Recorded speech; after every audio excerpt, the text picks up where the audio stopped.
afternoon, everyone, and welcome to a beautiful winter afternoon here in the Lowveld of South Africa.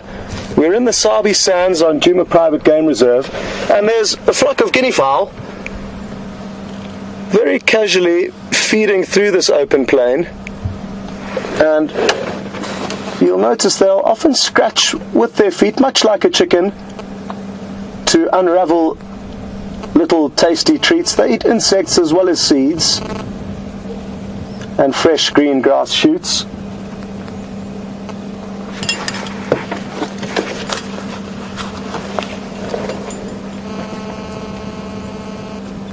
And they are called the helmeted guinea fowl. You get different types of guinea fowl in Africa, but only the helmeted guinea fowl here. And we're going to try and get you a little bit closer. They're really interesting looking birds. So hold on a second, they're quite far from us and we're just going to reposition the vehicle. They seem quite relaxed with us.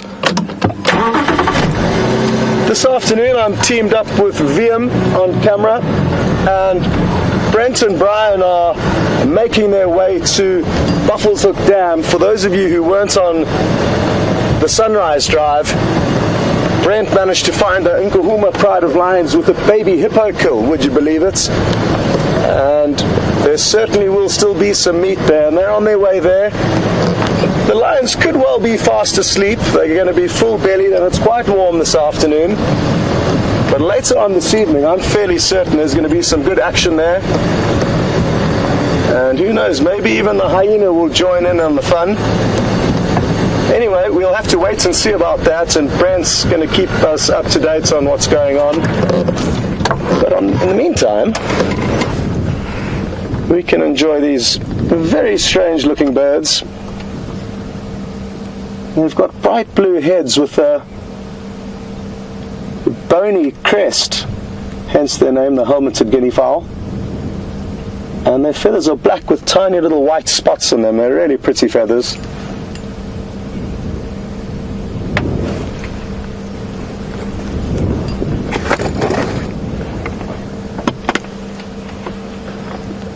It's a very good alarm call that they make, which is one of the telltale signs of either birds of prey flying around or even leopard. And leopard will certainly try and catch these birds. It wasn't long back that Brent saw an incredible sighting of a young male leopard leaping through the air after a francolin, a very similar bird to this. And they therefore alarm call. And wouldn't it be nice if later on this afternoon we hear some alarm calls from this area and they alert us to something interesting?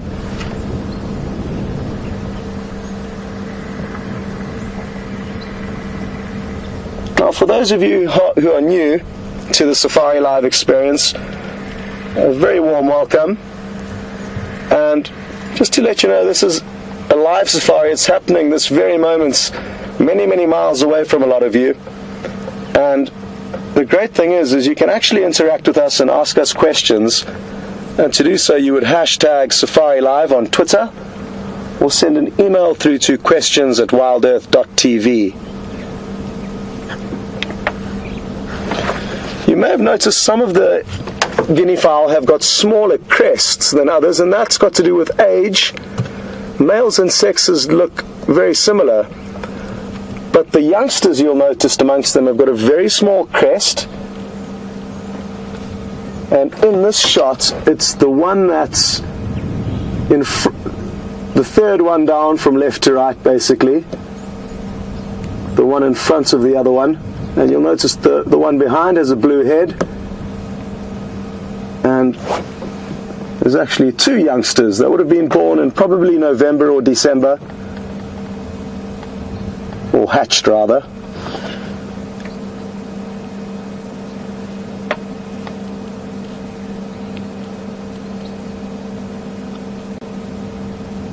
Oh, and there's a different bird.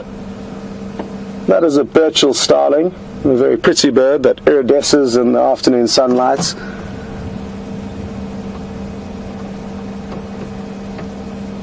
And it too specializes in feeding on the ground.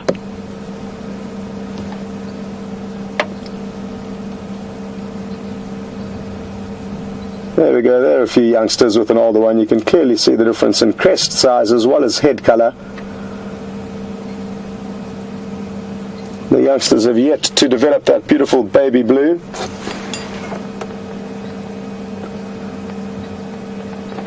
Sometimes in the early morning you can get lucky and watch them running around and chasing one another. I guess in the late afternoon they do it as well. But it's remarkable how quickly these birds can run on the ground. I've been told that they can do the 100-meter sprints in under 10 seconds, which is believable. But faster than any human on earth with those tiny little legs. And there we're getting a bit of a demonstration. And that's far from high speed. Here they go. It does give you a little idea. It really can maneuver.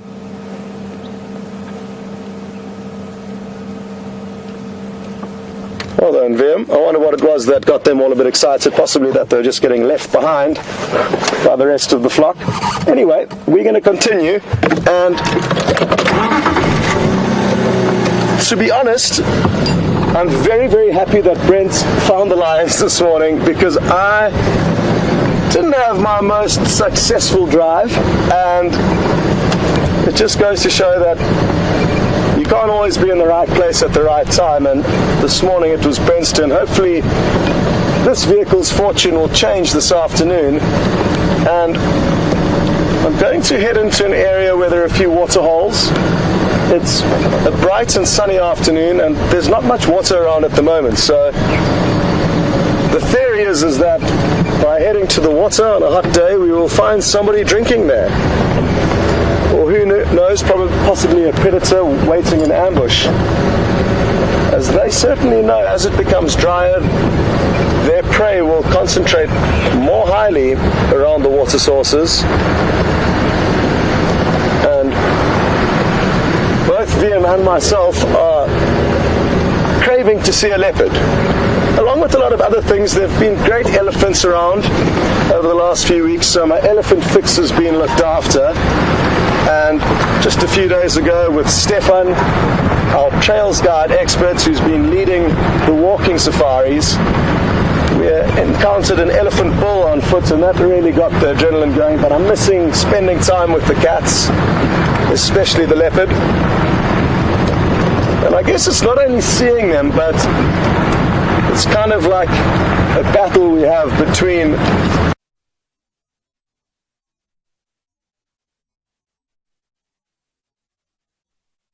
and not so tasty plants are the ones with less thorns. So understandably they've both evolved to try and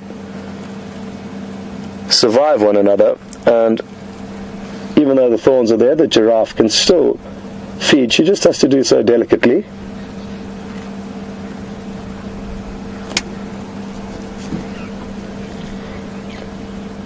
You possibly noticed that I said that she was a female. Oh, what has she seen?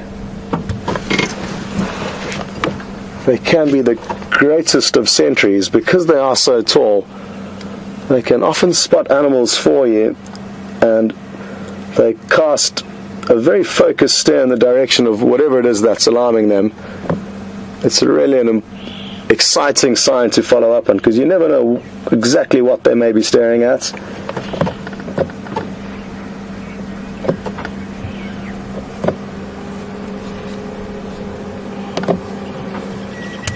Well, VM's just taken you on a wonderful tour of the neck and hide of this elegant lady. And we're going to stay with her. She appears to be walking parallel to her road, and she's helping make plans for us this afternoon. So we'll delay the waterhole ever so slightly and enjoy some time with this wonderful female giraffe. Giraffe are not very numerous here, so when we do find them, we like to spend time with them.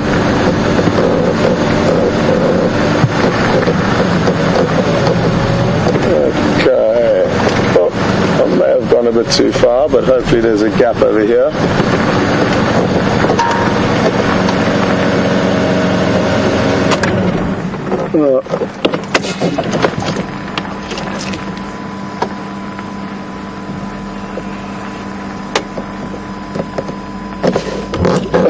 not quite.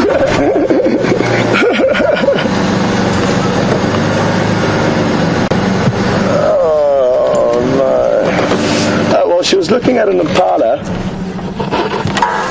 and I've just noticed the impala running off, and interestingly enough, right behind the giraffe's head is the tower that helps provide you with this broadcast. So, quite interesting that the giraffe and the technology required to get the picture of the giraffe to you, we're both in the same shots over there. So, I think she's just got a little bit worked up. There was some male impala in the area, and they've been rutting, and their rutting call is quite similar to their alarm call, where they let off a nasal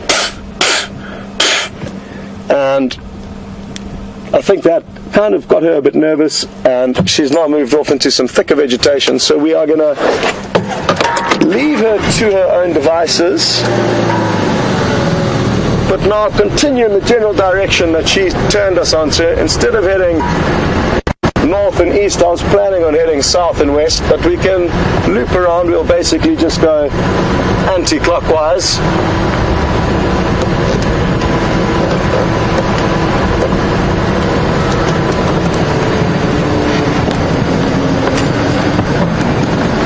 But in the meantime, while Veerman and myself make our way to the next waterhole, I am going to let you spend some time with Brent and see what he's been up to so far, and whether he's had any luck finding these line again.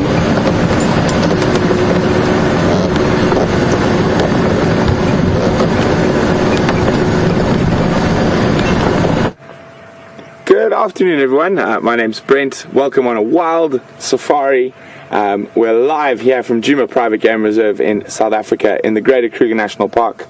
I've got Brian and the Thumb on camera with me today, and as you can see behind me, just off my shoulder, is a lioness who is looking very full and hot and bothered. And just off to the other side, we have the reason she's so full, and they managed to kill a hippo from what we can work out in the early hours of this morning. None of the lions are feeding on the carcass at the moment. They will, I'm sure, shortly, but the pride is quite spread out. Big fat cats all over the place, so we can't see all of them at the moment. I can only see 1, 2, 3 out of the 8 lions in this pride. I know there's some more sleeping in the shade in front of us, and then I just saw another female walk off to the west of us. Oh, there's a bit of movement at the back. Is she going to get up? Nah, I don't think so. You can see that quite happy. They've eaten quite a bit of this carcass so far during the day. It's been a nice cool day, as it goes in terms of this part of the world. The cooler months are definitely on us now. And there we go. She might get up and go back to the carcass, or she might head down to the dam for a drink. I think she might go back to the carcass, so we're going to follow her.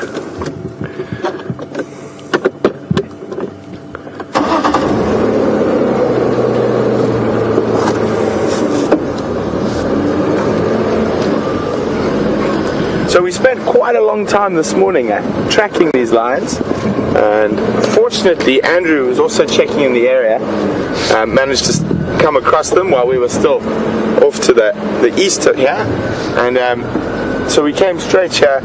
This kill probably happened early hours this morning, and they are looking very, very happy with themselves. There we go. It looks like she's going to start feeding a little bit, even though she is quite full. Lions will literally glut themselves as much as they can. I'm just going to move around to the other side of the carcass.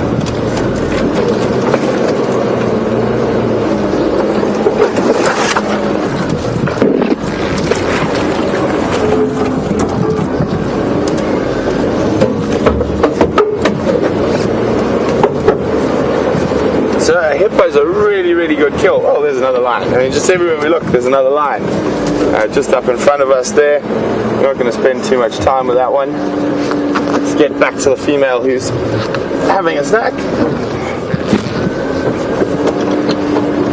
So hippos are really good meal for a lion because they're very high fat content. They've got a very thick subcutaneous layer of fat, which is really, really great for a lion. Oh, it looks like we've got another lioness standing up. Might also make her way to the carcass.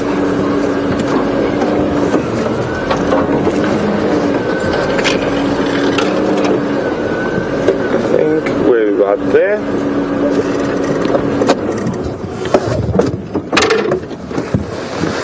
You can actually see quite a lot of that fat when we look a bit closer. That white is just pure fat, and obviously that's a really good source of protein for an animal like a lion.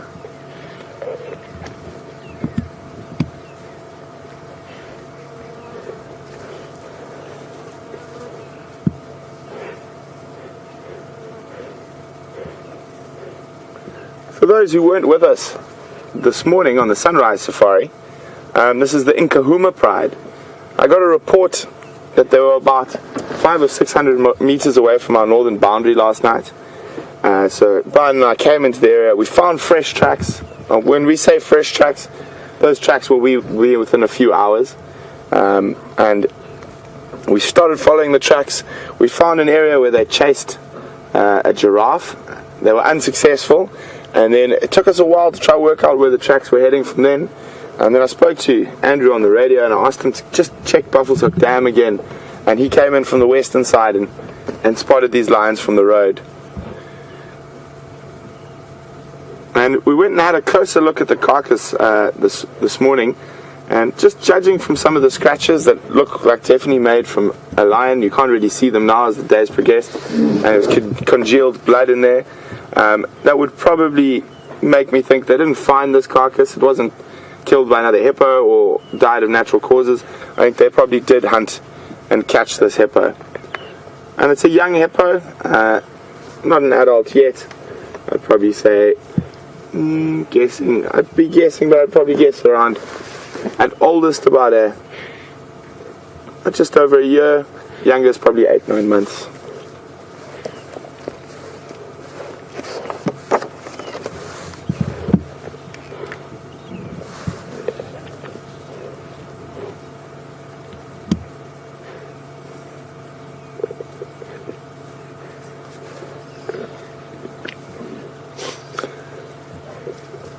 Hi, Carol G. Welcome on the Sunset Safari. Carol would like to know which dam this hippo was living in. Oh, lioness just contact calling behind us. There we go, you can hear her again.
can see now already there's a bit of aggression, even though there's full, not serious aggression, but I think just after this kill would have been made, there would have been proper aggression between the different members of this pride. Welcome Dylan from Iowa on the Sunset Safari. We're sitting live with the Nkuhuma pride, and they've killed a hippo. Dylan would like to know, does a lion's success rate when in terms of hunting go up during the dry season? It does to a small degree, Dylan. It can vary depending on the area again, but in the dry season a lot of your prey species are forced onto water points, and that makes it a lot easier for predators to catch them. Also, the grass and trees are quite often not as palatable, so the animals are not getting as much nutrients from their food sources during the dry season, which can make them, especially the older or slightly sickly ones, far easier to catch. So to a small degree, yes, in this area their hunting success rate definitely does go up in the dry season, even though there's less cover for them to hunt by, which is in summer, but also their visibility is much better, so they can see quite a lot longer distances, pick up movement, where there's with really long grass they would battle sometimes.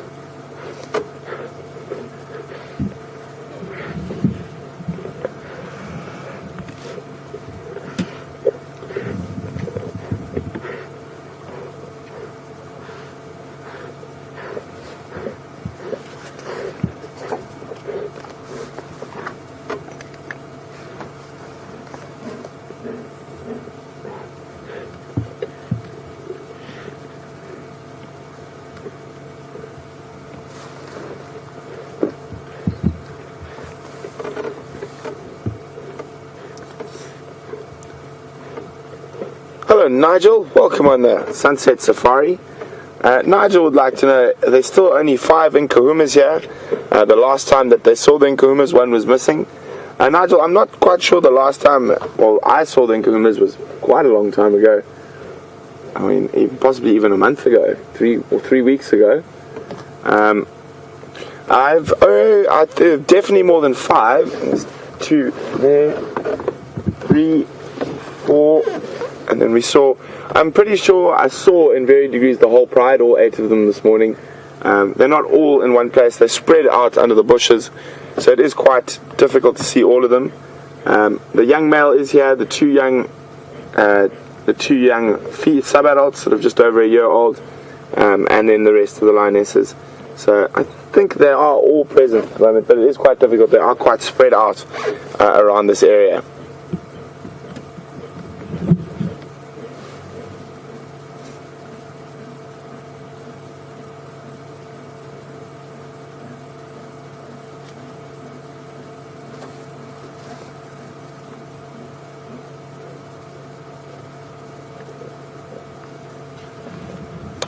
Okay guys, while we're sitting here, we're going to keep an eye on the lions. Obviously quite a lot can happen as it gets later in the afternoon.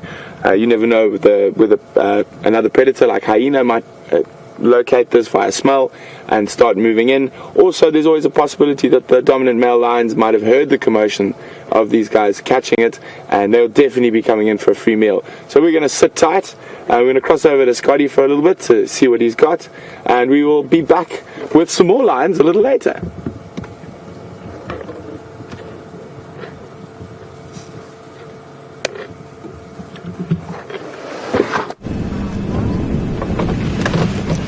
Welcome back, and from the sleepy lions to the sleepy buffalo.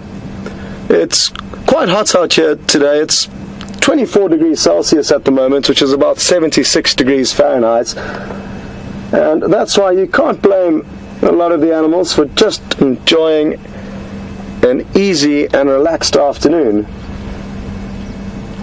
before darkness falls, and then life becomes a little bit more stressful, certainly for the herbivores. These big old boys don't have too much to worry about. They're a formidable force and very difficult prey item for even lions, but they certainly won't be as relaxed when the darkness does for, you'll notice the small birds lying on the backs and hopping around these animals. You can hear them calling now, and they are red-billed oxpeckers. Look at how many there are on that one's back. 1, 2, 3, 4, 5, 6, I think I can count. 7, maybe. And they're doing a very, very great job in cleaning off parasites that suck the blood from the buffalo. And you almost always see oxpeckers in attendance with these bachelor herds of buffalo bulls. These guys are all old and semi-retired, I guess. Another good reason for them to be relaxing this afternoon.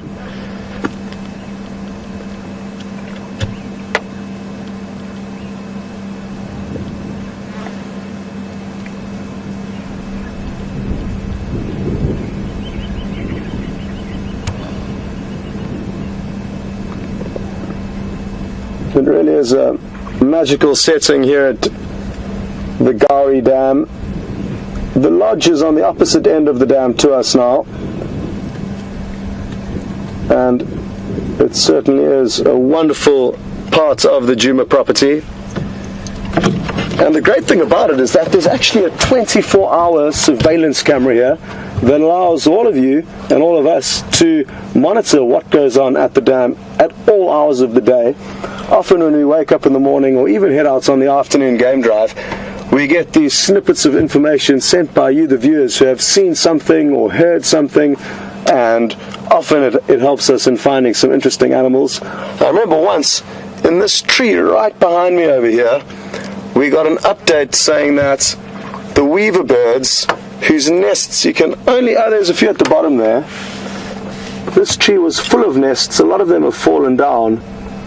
Anyway, a baby African rock python thought he had found himself a real buffet, and obviously slithered through this thorny tree, hoping to steal some of the eggs or chicks out of the nest. But in doing so, got caught, and the weaver birds mobbed it and attacked it, and by bomb diving onto it, they knocked it out the tree, and its tail got caught in one of the hooked thorns of this tree, and it just hung there from the end of its tail, getting slowly bombarded by the weaver birds. So that was an update that we got from the waterhole camera, and lots of other great sightings. So even though we are leaving the dam now, if you like what's going on, you should check out the Djuma waterhole live cam.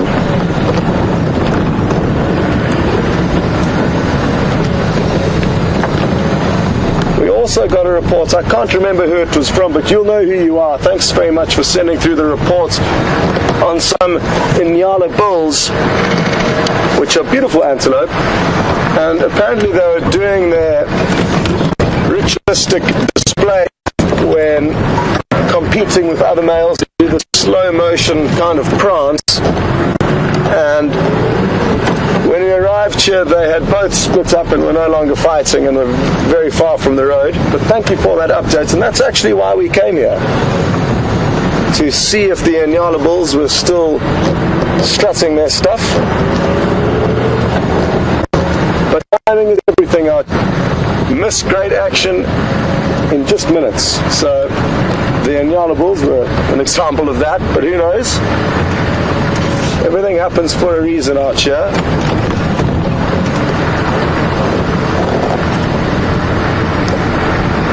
I was just chatting with VM, saying how much easier it's becoming to potentially spot any animals up in the trees, birds of prey, leopards with their kills, because the vegetation is thinning almost on a daily basis. And this is exposing more and more trees, especially the marula trees, which have got prominent horizontal branches which make for comfortable perches for many animals. And it is one of my favorite things to do, is to spot an animal up in a tree from a far, far distance, and you can see animals from up to half a mile away or even more just from their silhouettes if the light is right and the tree is visible. So you can certainly help us out with that, and what you're looking for in the trees as we drive past is any vertical limbs. Typically trees grow upwards, and you'll very seldom have a vertical limb pointing directly down, unless of course there's a dead impala dangling in the tree, or a leopard's tail, or its leopard's legs, and you're just looking for the silhouettes. Those are acacia trees predominantly that VM's showing you, which are not the most comfortable, but what we'll do as we go is we'll point out the comfortable marula trees. That is the leopard's favorite tree to sleep in. So like I say, what you're looking for is a vertical limb hanging directly down from a branch, also a bulge, I guess, on top of a branch, signifying a leopard's body. But look for shapes, not so much for colors. Ears, tails, paws dangling down. And wouldn't that be so awesome if one of you managed to stop the vehicle and say, hold on, go back, I saw a leopard in the tree. And the climate now, and the environment now rather, that it is becoming dry and open, is getting more and more likely for you to do that.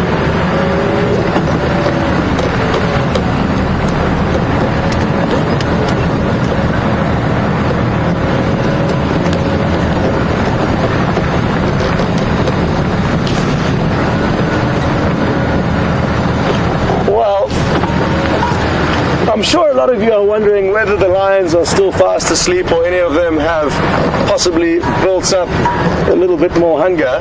So why don't we head across to Brent and see what him and the lion are up to. We'll see you later.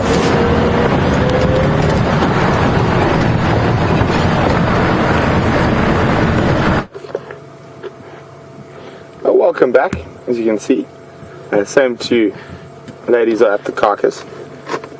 One just lying there contentedly, and the other getting stuck into some of those subcutaneous fat layers. It'll be quite interesting to watch how this hippo carcass sort of disappears over the next few days. And they've probably eaten about, maybe not half, but nearly half of it so far. Still a lot of meat around the neck, the whole forequarters. So I think they're going to be pretty much here for the next, at least the next 2 days, unless the hyenas start harassing them. Hyenas will generally not harass lions too much if there's an adult male present. But with lionesses in this area, the hyenas can really give them a serious go.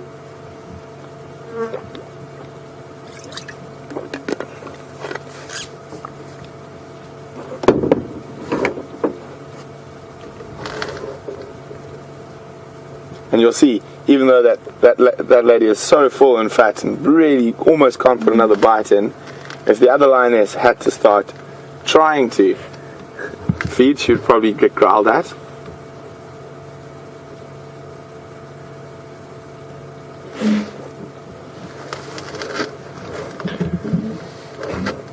So I saw a lion tail flick while we were standing by. So there's some more in front of us lying in the shade. We can't really see them too clearly. There's another 2 behind us at the moment. So we've got 4 visual, and I saw at least 5, so another tail. And that looked like a large lioness's tail. And then I have seen both the young sub-adults this morning. So I'm pretty confident the whole pride is lying up in this general vicinity.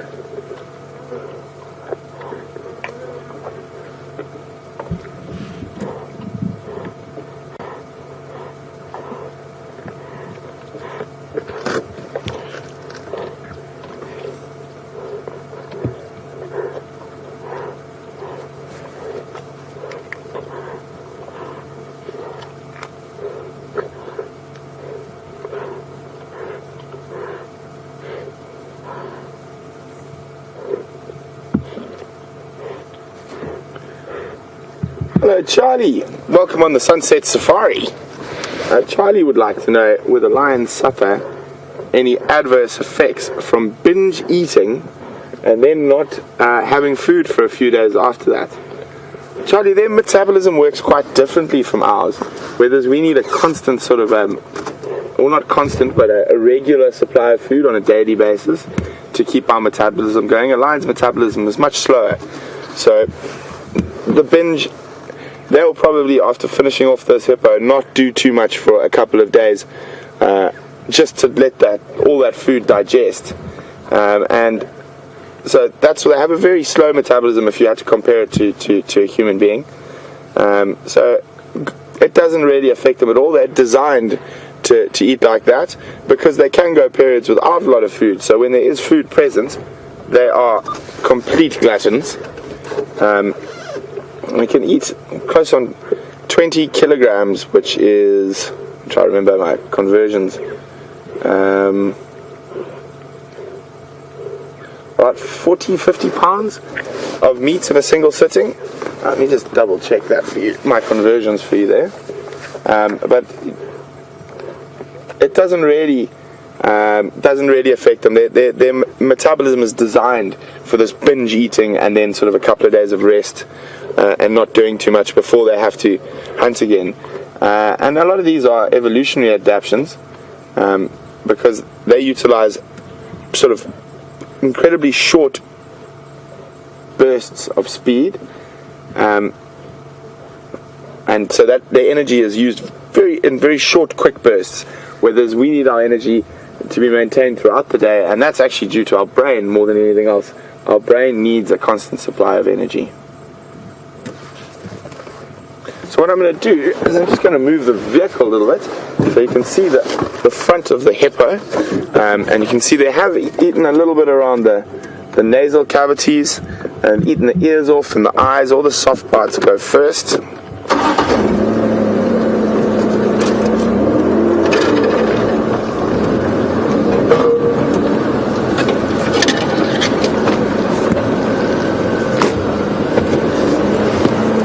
Where's that other line? It's still behind us. Okay, am I good? He's coming. Lane directly in the way I reversed or came in here, so I've got to change the direction of going out. I don't want to move her because we drive too close to her.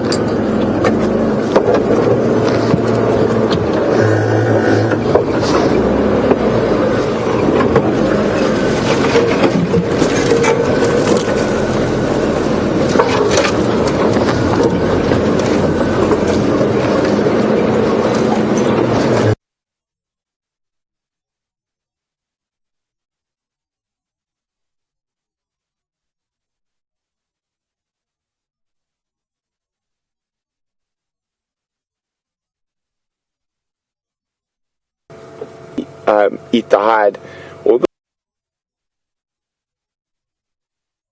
with hippo, buffalo and elephant hide, some pieces of it can actually stay out in the bush for years because they become hardened by the sun and they just sort of sit there. But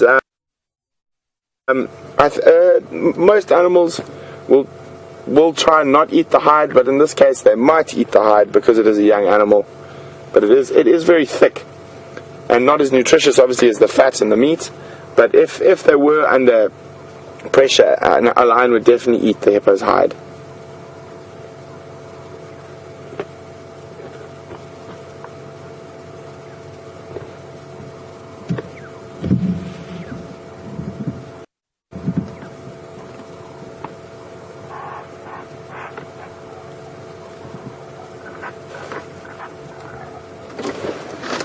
So you can almost see. Looks like they've chewed through there. You can see it looks like the beginning of the... I can't really see whether it's a tusk or not. Just use the camera to get a closer shot. No, I think that's just part of the nasal cavity, the bones there. But this hippo won't have too big a tusks just yet.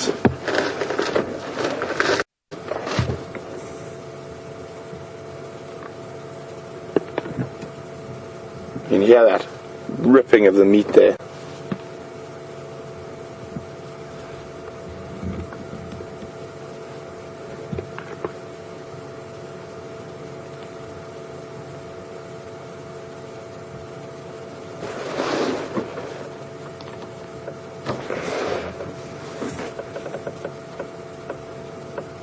It's amazing how powerful these animals are.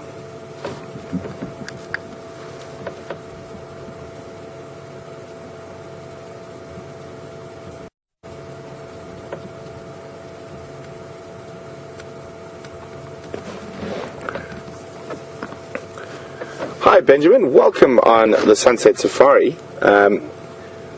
Benjamin's asking, if lions killed and ate a sick animal, is it possible that they could get sick from it? It is, Benjamin, but it is unlikely, and it has to be certain diseases. So lions in this area, quite a few of them, have picked up tuberculosis from eating buffalo, which were carrying bovine tuberculosis, and that disease changed and manifest into a feline tuberculosis. In some cases it can kill them, but especially when they're young, they're quite prone to it. But most of these lions will be carrying feline tuberculosis, but it will not affect them through the majority of their life, only generally when they get older or get injured. But so it is possible, Benjamin, and there's just one example. Other than that, they do pick up lots of parasites, liver flukes and different types of intestinal worms, but that's obviously because of the nature of what they eat, and those generally don't affect them too badly.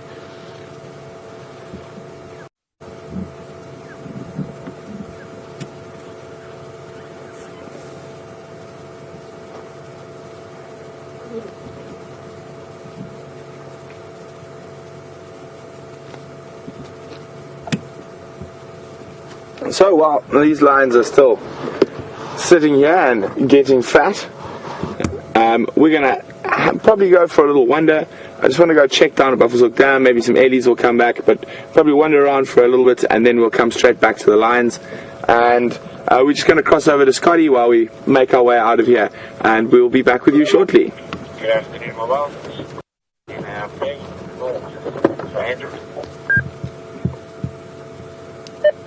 Afternoon, Andrew. Afternoon, Andrew. And one station just over my shoulder, same position as you this morning. will see a dropping. Now, I thought it would be useful to chat about droppings because I believe you've been watching the lions feeding, and we need to also understand the process of what happens once predators have finished eating. All of the signs left by animals' droppings help us to find them. Now, I'm interested to know which of you know which specific predator or animal is responsible for the dropping you are looking at. And it's a very unique dropping which is going to help you understand or be able to decide which animal it could be, and it's an animal that's highly specialized in what it can feed on and also how it can process what it's fed on. And one clue that I think I'll give you is that the predator responsible for this may well be joining Brent and the lions a little bit later on this evening. I certainly hope they do. So send your answers as to what you think was responsible for depositing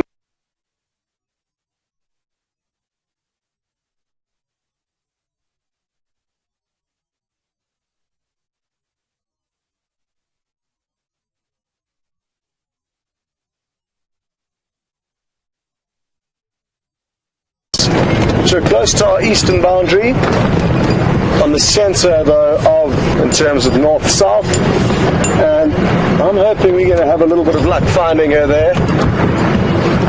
Failing that, we could bump into anything along the way, and that's important to understand. And I often reiterate that even though we may be focused on looking for one animal, it doesn't mean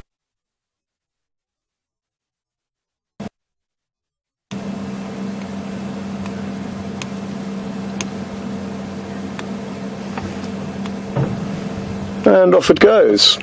So as I was saying, it's important for us to be able to focus on the animals that are harder to find, and while looking for them, obviously we'll be happy to bump into anything else along the way.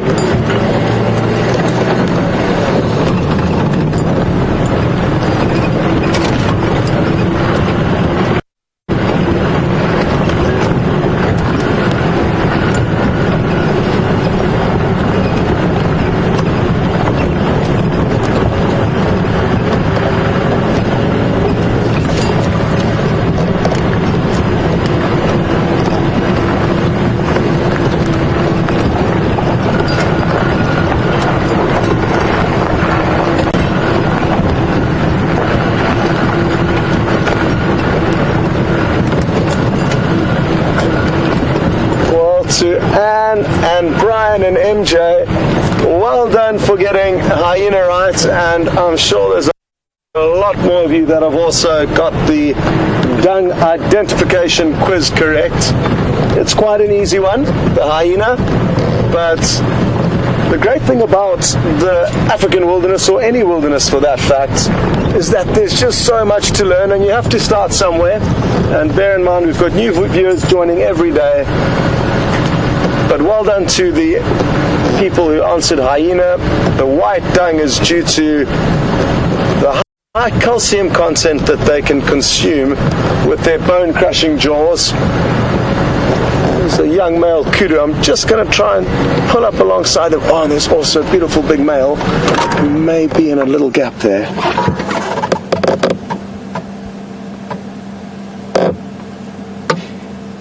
Incredible spiraling horns. And here's a prime specimen. Look at the size of his neck as he walks away. Those horns are incredibly heavy. They're filled with bone with just a keratin sheath. And as he moves through this thick vegetation, you would have noticed that the vertical white stripes on their bodies help to break up their body into puzzle pieces. So it's going to make it harder for predators to spot them in thick vegetation. And kudu are browsers that feed in thicker vegetation. I'm just going to ask VM to pan back onto the female now as she moves off. Again, it's through thick vegetation, but it's a great opportunity to show you how their camouflage works. Now notice how the vertical white stripes, together with the branches of the trees, break up her body into little puzzle pieces that make it very difficult to make out, especially for predators who have got terrible color vision. They sacrifice seeing in color for being able to see in the dark. And VM is doing a great job demonstrating how the camouflage of the kudu works. And if you had just come in and sat down now, you'd probably not know that there was anything there, until of course she moves.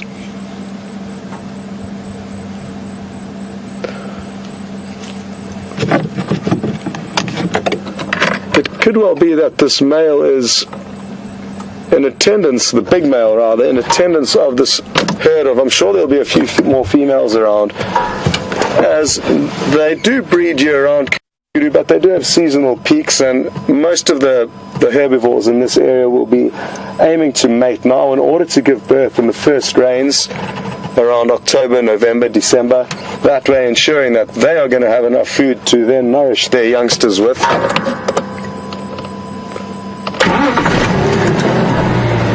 I'm hoping that we're going to be able to get another visual of the big male. Where's he hiding? It is quite thick, but he is in here, and we've just got to hope we get a little gap. And it is not looking promising. Oh, no.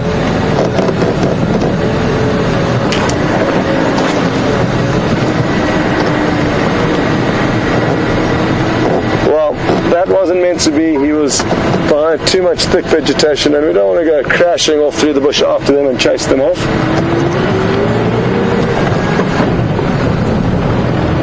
We will, however, off-road in the right scenario with predators.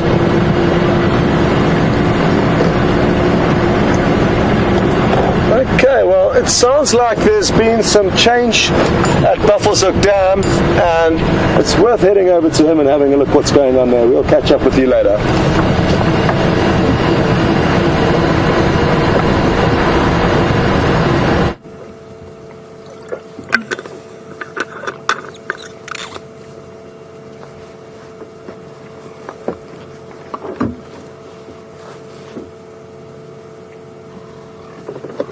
Welcome back. So we heard something down at the dam. So we came down here and we found these two buffalo bulls. And if you watch their behavior, it's quite interesting. They're very, very alert. I mean, you guys who've been on drives with us a lot will have seen buffalo bulls. They sort of just lie next to you as you drive past them. These guys are very alert. They watch a lot of head flicks, a lot of smelling. The wind is coming from where the lions are, in their direction. So even just us, when we moved the vehicle, they jumped up and their heads are up and they're very alert. They definitely know that the lions in the area. And a lot of these are telltale signs that you don't want to see when you're walking through the bush. And see what he's doing that, he's dropping his head, flicking it up. Just generally very, very alert for an old buffalo bull. You can see there, listening very carefully, and he's looking directly. There's no chance he can see the lions. There's quite a lot of bush between where the lions, there we go. See, he's definitely smelling them though. He doesn't like it.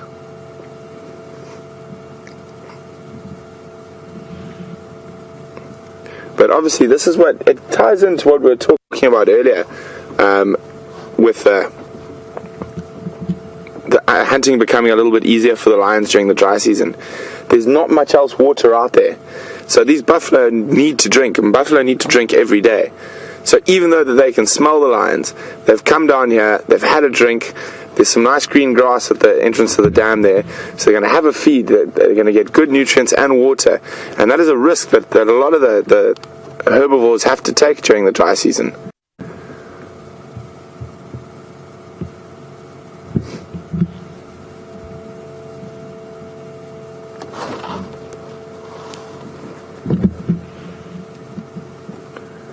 You might find they even might go closer to where they think the lions are to inspect, to know exactly where they are, sort of as a safety thing. The buffalo bulls do that, but there are only two of them, so it depends. They might not.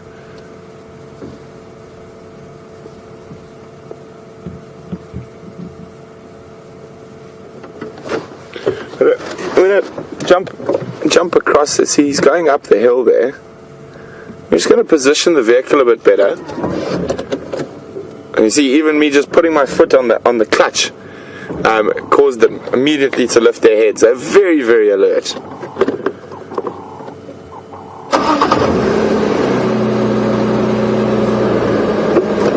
Compared to the buffalo, we often see that do not move an inch when we drive past them.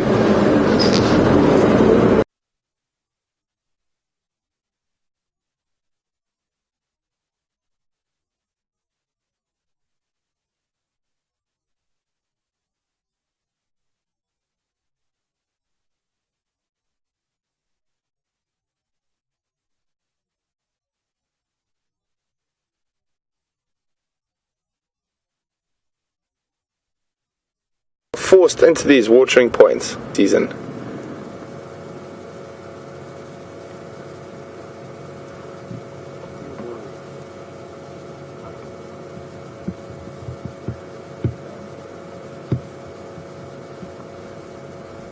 So they've had their drink. They've got a really good idea where the lions are. I'm pretty sure they can smell and hear them, and they're going to move off now, away from this area to an area of maybe a little bit more safety for them. Even though with lions as fat as they are, probably not in the biggest amount of danger, but still, I wouldn't want to take the chance if I was a buffalo. And we're just going to meander to another section of the dam wall where we can show you what we think is possibly the mother of that young hippo that the lions are feeding on.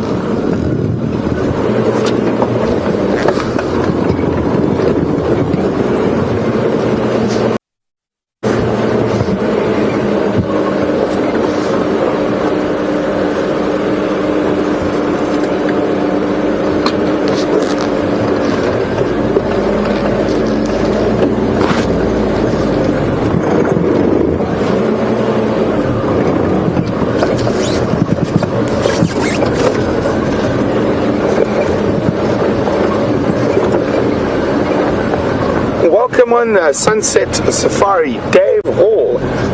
Dave has got a question. He would like to know, what is a buffalo's sense of smell like compared to that of a domestic dog? Wow, Dave, I have to be completely honest with you. I have absolutely no idea.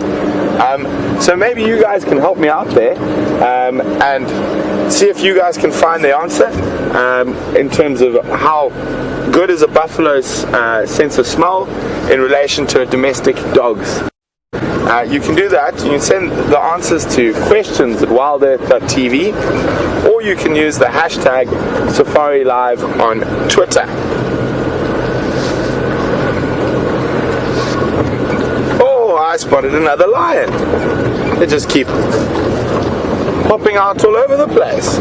It's that young male, and he's decided it's nice and cool next to the water, and he's lying flat right on the edge of the water. So we came to show you a hippo, and we spotted another lion.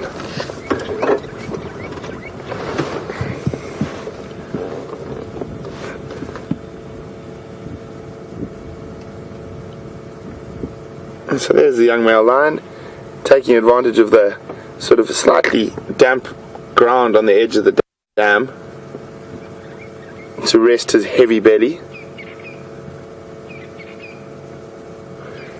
And the hippo's just popped under the water. There we go, popped out a little bit further away.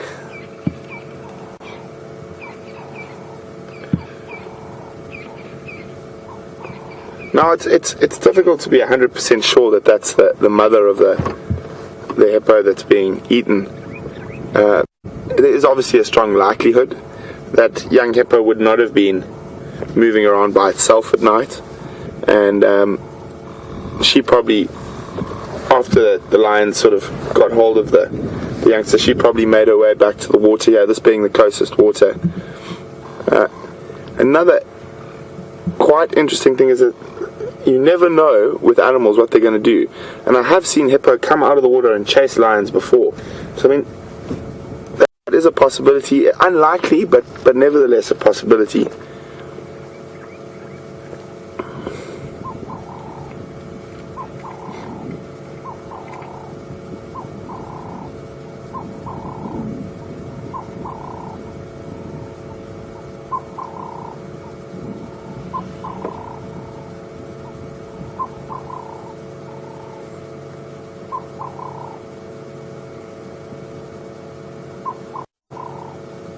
It's amazing that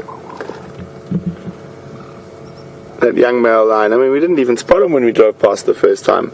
We saw, there's lots of lions up near the carcass, and then we heard that noise of the buffalo, so we went straight to that area, and we completely missed the young male sleeping on the edge of the water there. And it shows his camouflage is quite good, even lying out in the middle of an open sandy patch. And white of the belly.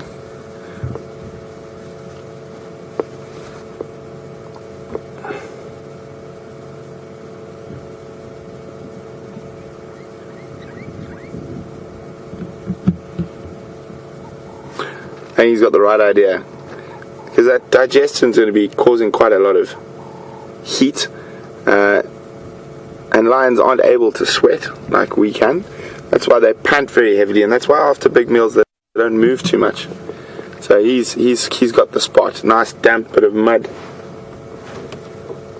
next to them.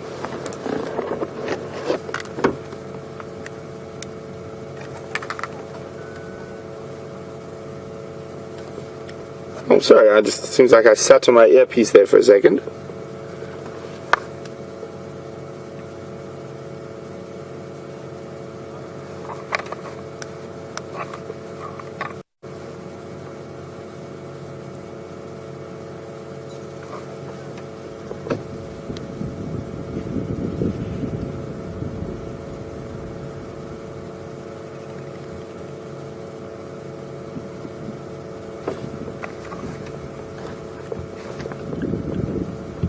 Stretch and roll.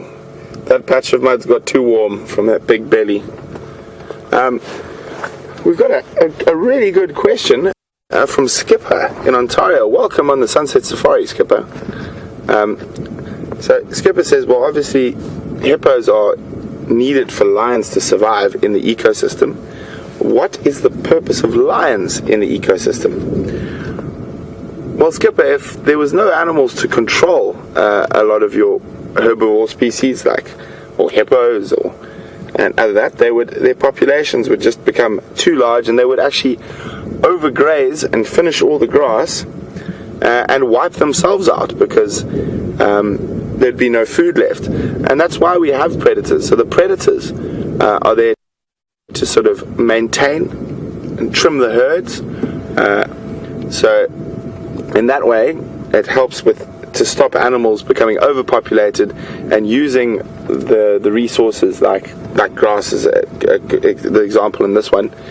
And also, if animals are injured or weak or sickly, they're there to sort of remove those from the ecosystem and sort of survival of the fittest. So if you're a bit weak and sickly, you're going to get caught by the lion or the leopard or the hyena.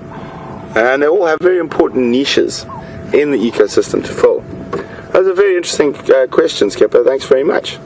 I mean, you can go so much more in depth on that you can go all the way into a field mouse's role in the ecosystem, which is just as important as something like a lion or a hippopotamus.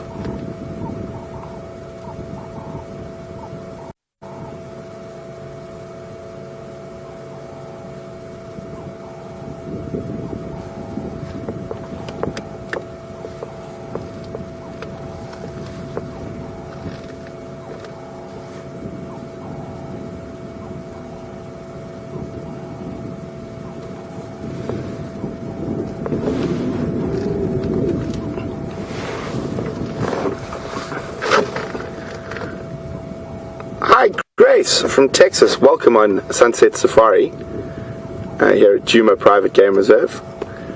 Grace says she's feeling really sad for the mother of that baby hippo, and she'd like to know whether the mother would go after the lions or go looking for the baby.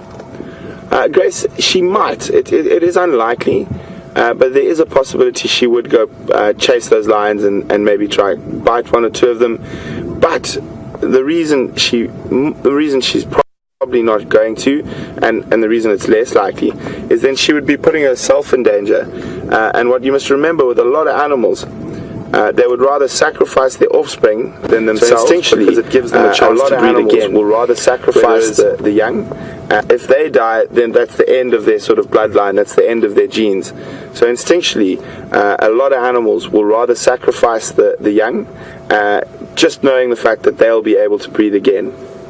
It might sound quite harsh from a human point of view, but it is nature's way out here, and nature can be so instinctually very cruel. A lot of animals will rather sacrifice. I've seen male lions eat their own, just knowing the fact that they'll be able to fight and they needed to get sustenance. It might sound quite the male lion recovered from a human point of view, but the only source of food that was available to him at nature's way out here and was his own cubs. Nature can be so very cruel and brutal to recover, and so I mean, I've seen male lions eat their own and still continue because they'd been in a fight and they needed to get sustenance. And the male lion recovered from the injuries he sustained, but the only source of food that was available to him at that particular time was his own cubs. So he ate them to recover, and so he could breed again and still continue his bloodline.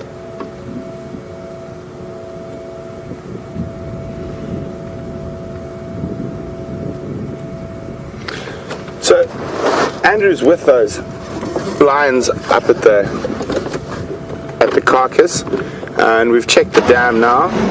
So what we're going to do is we're going to meander a little bit. We're just going to check up towards the eastern boundary, see if we can find any tracks of other animals with those, and then we will lions back up to the carcass, especially now as it's getting cooler. The carcass. Some of those big we've checked the dam now. So what we're going to do is for a drink as well. We're going to meander a little bit.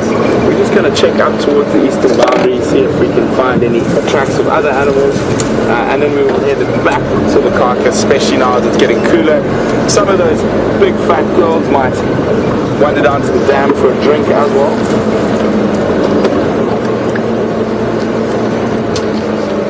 Hi, Joyce from New Hampshire. Sorry, I'm just trying to listen. Joyce is asking about a bird she heard, so I'm just trying to listen for a few seconds.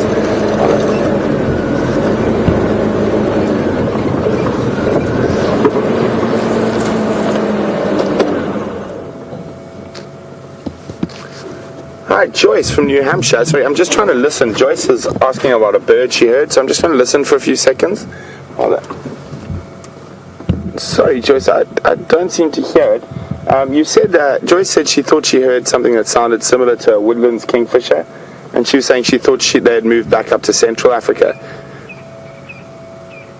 Joyce, they have. There's a bird calling Joyce, now. I don't seem to hear a Franklin. You said Joyce said she thought she heard something that sounded similar to a woodlands kingfisher. Sometimes the striped kingfishers they had moved back up to Central Africa. Kingfishers have a similar call. It's not quite the same, but it does start the same. So it is possibly. There's a bird calling now. One of those, but that's a Franklin.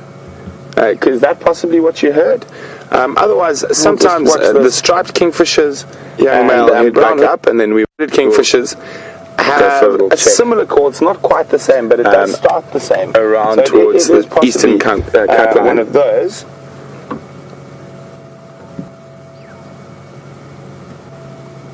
We'll just watch this young male head back up, and then we will go for a little check.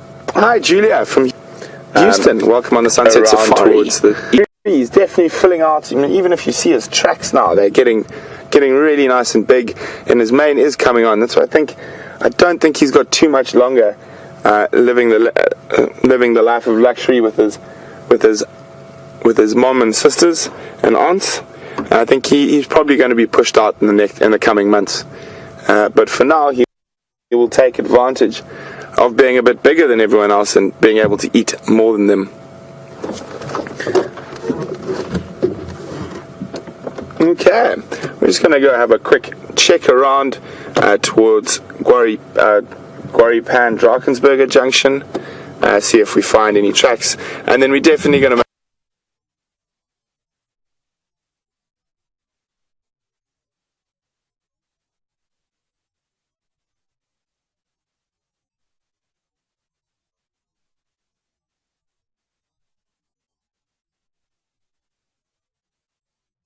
with silt build up and things. I think this dam was built a very long time ago, but at the moment I'd probably say at its deepest point is probably a little bit deeper than I am tall, so probably around 2 meters deep, but very difficult to say because I've never seen the dam empty, but that would be my guess, judging from the height of the wall and the angle of the wall from the back and from the front.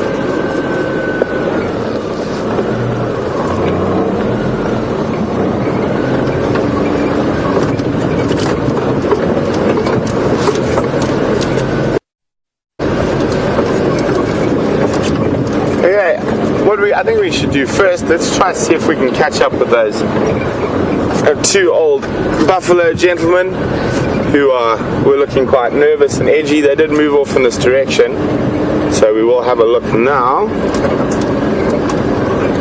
They might have moved off, but their behavior was very interesting. Quite nice to see the buffalo, those old buffalo bulls in a different context.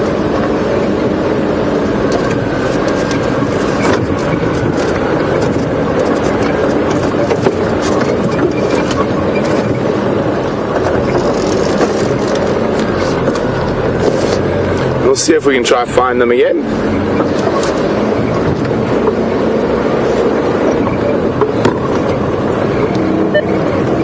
Andrew coming.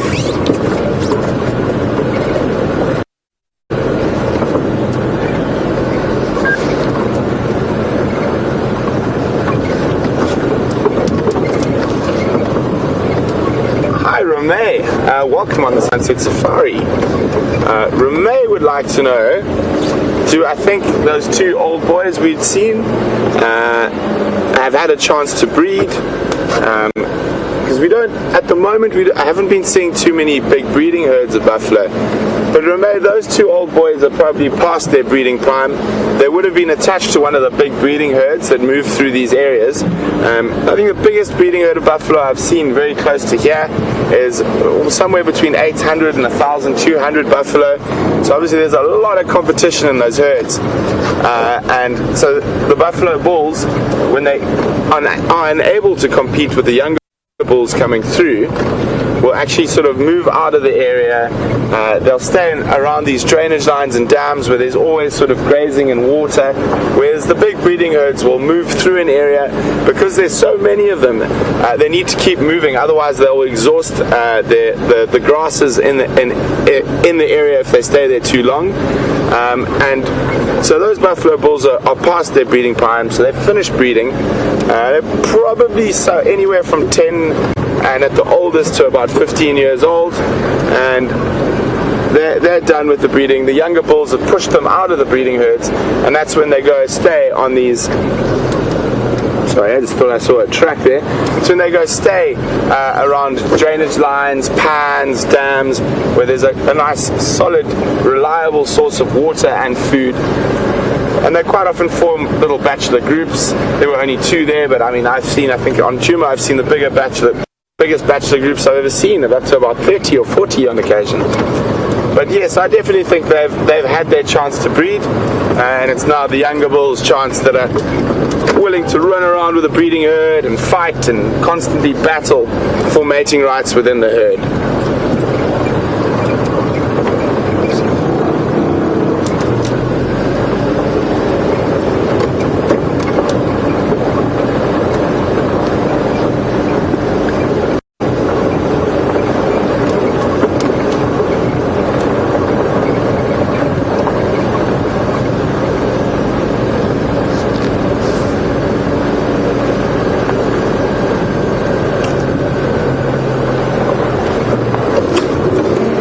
Debbie, welcome on the Sunset Safari. Debbie's asking, do I think that pregnancy in the dry season slows the females down and makes them easier targets for predators? Debbie, that's a very interesting question. I'm sure it does have some effect, but you will have a lot of animals that will give birth through the dry season. I mean, buffalo, hippo, all breed throughout the year. One could possibly look at it as it doesn't really slow the females down as much as it makes the young quite vulnerable to predation. And maybe that's an evolutionary tactic, that if the young are easily predated during the dry season, the mother can survive on to the next wet season where it'll be easier for her to raise her young. But then saying that, I've seen lots of animals that are able to raise their young successfully through the dry season. I also think it depends on the year, how much rain's been had, how dry is it, what's the predator densities, have there been see, there's a whole bunch of variables. Have there been pride takeovers? So is there a new coalition of males? So the lions are all split up and all over the place, not in active big hunting prides. So I think there's a lot of different variables that could come into answering that question. But I'm sure it does, to a degree, give them slightly less of a chance than if they had that baby during the wet season.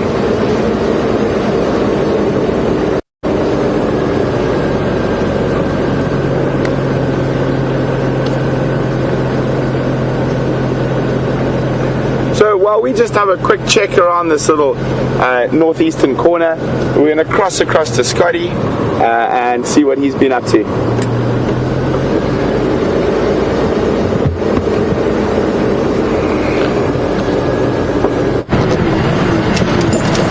Welcome back, and it sounds like you're having a great time with Brent over at Buffalo's Hook Dam.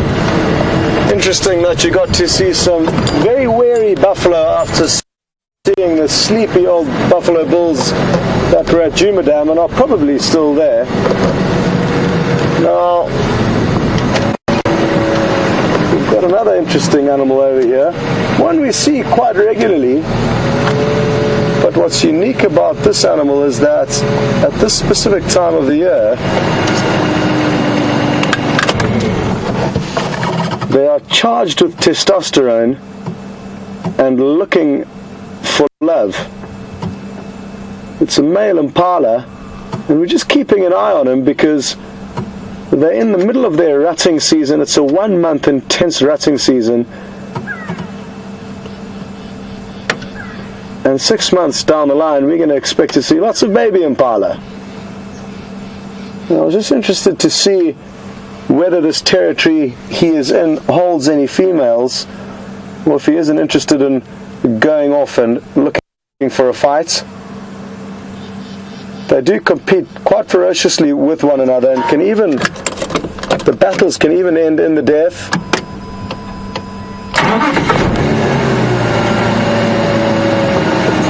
I don't think we're going to see that just yet. It's certainly worth following over the coming weeks. They're probably a week into the rut now, the male impalas. And I'm hoping we're going to be able to show you some footage of them chasing one another around. They're incredibly beautiful animals, and seeing them really exerting themselves is really wonderful to watch. And it's also quite comical because the noise they make is hilarious. It's a burping, gurgling roar that finishes off with a few nasal snorts. And if you just heard the noise, you would never in a million years guess that it's made by an impala.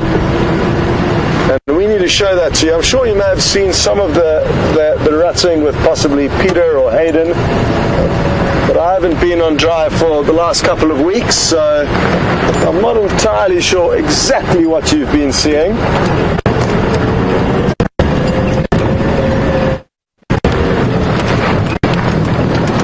I think the rut started about a week ago, so there's about 3 weeks left roughly where we can expect to see. Hopefully we'll also get to see them actually mating. I've never ever seen impala mating before. I'm told it's a very quick act, and if you blink you could miss it.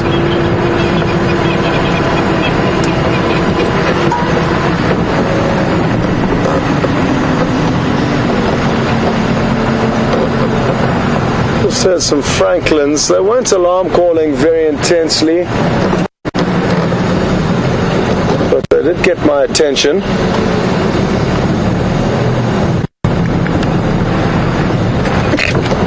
Excuse me.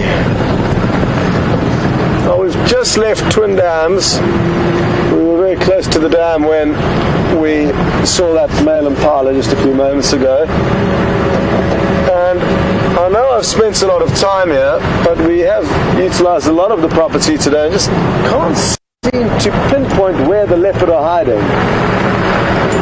So now I'm hoping by driving through some of the areas where two of the young males, Quarantine and Nkuhuma, like to spend time, I'm hoping that one of them is going to pop into our screen at some stage.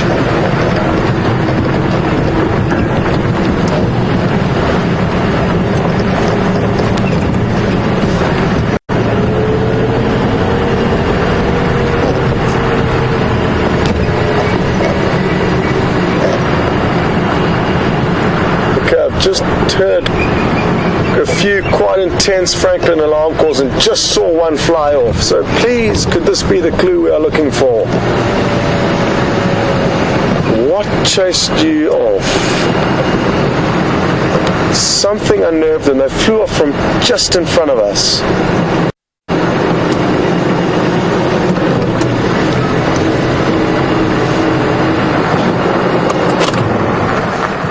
I'm just going to hop off and double check that there's nothing walking down this deep drainage line or riverbed. 1 second.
Well, whatever it was that did scare those Franklin off, disappeared before Franklin. Like something that's difficult for us to see. Other times we get lucky.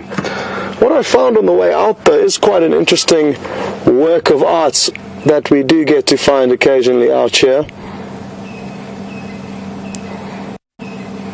It is the Uthaka, or egg case, of, in all likelihood, a praying mantis. And it's stitched together incredibly well down the seam, and it'll be soft and pliable when it's made, but it hardens into an impressively tough, almost plasticky shell, and the egg would have hatched inside there and then broken its way out through that hole that you can see at the bottom. So praying mantid egg case, remarkably attached as well to the back of the branch, and we can just plunk that back there. It's no longer in use.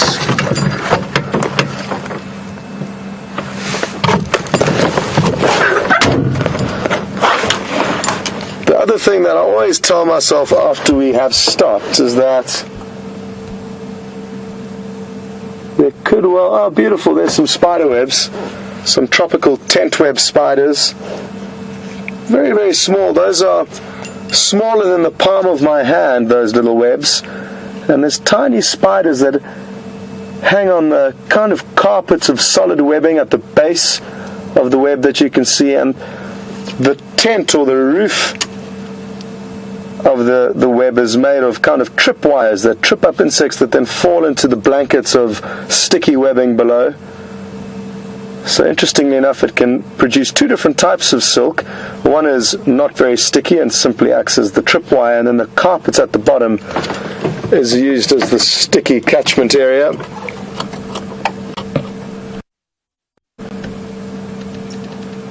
As I was saying though, by stopping you get to listen, and listening is one of the greatest tools to understand what is going on out here.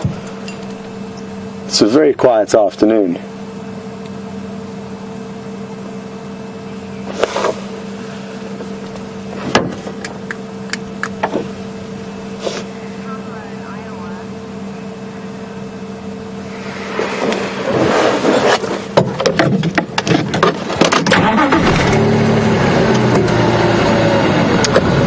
Pamela in Iowa, good afternoon. I'm on board the Sunset Drive here on Djuma. Pamela's interested to know which of the small critters, or any critters I guess, out here, do any of them hibernate during our winter? And yes, some of them do hibernate. A lot of the reptiles reptiles, tortoises, chameleons, even some of the snakes will become very dormant, and you won't see them at all or nearly as much as you do in the summer. A lot of the insects will completely die out, and only their eggs will survive through the winter and then hatch during the next rainy season.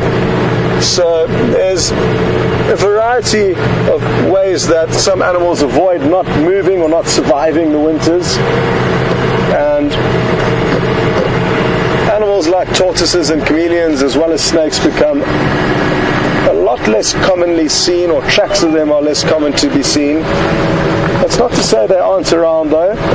Because our winter isn't as harsh as some of the countries that you may be watching in, it doesn't cause intensive hibernation, but it certainly does cause changes in certain of the animals' behavior during those seasons.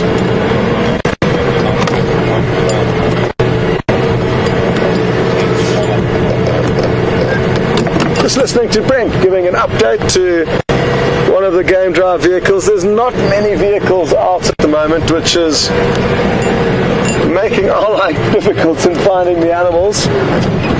It's basically just Brent, Andrew and myself, 3 vehicles traversing this property,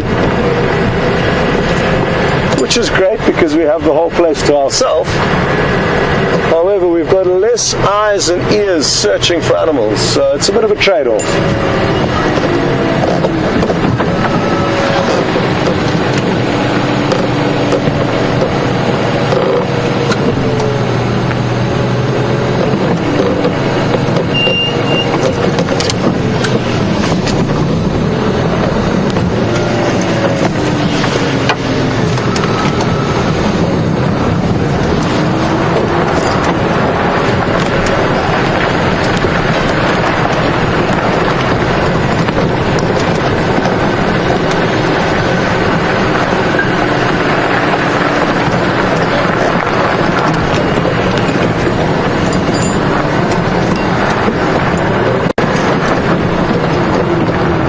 Got an update from Kathleen on Twitter, and thanks for sending this through, Kathleen. I believe that you can hear some, or have been hearing, the impala rutting on the Djuma waterhole cam. So I'm not sure if that's happening right now. There's just a bird of prey flying off of the kill. There it's landed. I'm fairly certain it had a kill. It's quite far and quite small, but well done, VM. Yes, it does have a kill. I can just see yellow legs.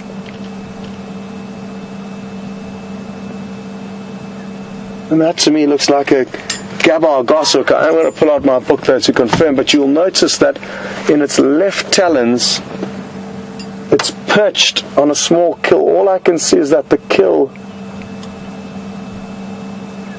has been plucked of its feathers, and I can just see yellow legs sticking out, and I think they are the yellow legs of an African green pigeon. It's taken out quite a large bird of prey. Now let me get out my book and just double check what's going on here. It certainly does look like a gabar goshawk.